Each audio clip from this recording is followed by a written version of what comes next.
दौरा तो फ़िलहाल जारी है।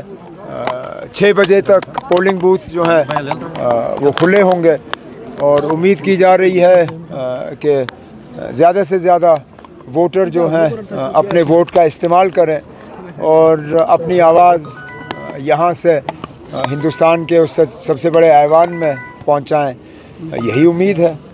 नौजवान इस वक्त जो है इंजीनियर रशीद की एंट्री हुई तो वोटिंग शहर में लग रहा है कि थोड़ा तो हर साइड से हो रहा है। श्रीनगर में भी इजाफा हुआ था, वहाँ पे कोई इंजीनियर रशीद नहीं था। पुलवामा में भी इजाफा हुआ, वहाँ पे थे। गांदरबल में, बड़गाम में, अनंतनाग की सीट में इजाफा होगा, वहाँ पे भी वो उम्मीदवार नहीं है। तो अब इजाफा के लिए आप सिर्फ एक को जो है ज़िम्मेदार या उसका क्रेडिट आप एक को नहीं दे सकते हो। यहाँ लोग चाहते हैं कि उनकी आवाज़ जो है वो सुनी जाए और इसमें इलेक्शन में कई सारे मैदान में उम्मीदवार हैं जिनका आपने जिक्र किया, वो भी एक हैं और भी हैं। उमर साहब, किसके साथ आपका मुकाबला होगा? मतलब मैंने शुरू से ही कहा मुकाबला सबके साथ है, लेकिन सबसे ज़्यादा मुकाबला दिल्ली के साथ है। सबसे ज़्यादा उनकी कोशिश रही है यहाँ पे इलेक्शन के माहौल को बिगाड़ने की। उन्होंने बीच बीच में अपने उम्मीदवार भी बदले, अपने दोस्तों गुलाम नबी आज़ाद जैसे लोगों से अपना कैंडिडेट छोड़ के दूसरे की मदद का ऐलान करवा दिया। यहाँ तक के जो मेरे नॉमिनेशन भरने से पहले जीत की तैयारी कर रहे थे, उन्होंने शायद पार्लियामेंट के लिए अपने कपड़े भी सिलवाए थे पिछले 2-3 दिनों से। तो अब वो कह रहे हैं कि खुद उनको जीतने की इतनी खुशी नहीं होगी जितना मुझे हारते हुए जो है देखने को उनको खुशी होगी।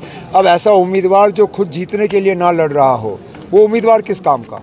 मैं यहाँ इलेक्शन किसी को हराने के लिए नहीं लड़ रहा हूँ, खुद जीतने के लिए लड़ रहा हूँ। और जीतने इसलिए नहीं कि मुझे खुद खुशी होगी, मैं इसलिए जीतना चाहता हूँ क्योंकि मैं यहाँ के लोगों की खिदमत करना चाहता हूँ, मैं यहाँ के लोगों की नुमाइंदगी करना चाहता हूँ और इसलिए मैं मैदान में उतरा हूँ। मुझे किसी और की हार जीत की ये खुशी या गम नहीं होगा। उमर साहब, इस बार जो इंतजाम किए गए हैं इलेक्शन कमीशन ऑफ इंडिया की तरफ से, इंतजाम की तरफ से, आप कैसे देख रहे हैं? मतलब कुछ तो ठीक है, कुछ में शिकायत है।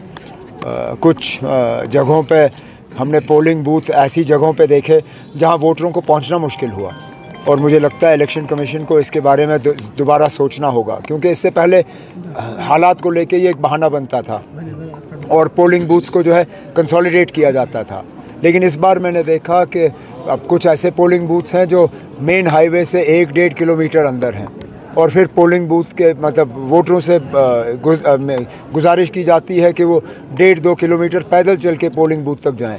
इलेक्शन कमीशन को अपने पोलिंग बूथ इस हिसाब से रखने चाहिए कि ज़्यादा से ज़्यादा वोटर जो है पोलिंग बूथ तक पहुंच पाएँ, जो कि मुझे लगता है कुछ पोलिंग बूथ में नहीं हुआ है। मुझे सारे को एक और फेर अफसोस है कि टारगेटेड किलिंग हुई, लेकिन मैं ये भी उम्मीद करूँगा कि वहाँ पर भी लोग इस टारगेटेड किलिंग को इलेक्शन प्रोसेस को डीरेल ना करने दें। अनंतनाग, रजौरी, पुंछ लोगों को बाहर निकल के अपने वोट का इस्तेमाल करना चाहिए।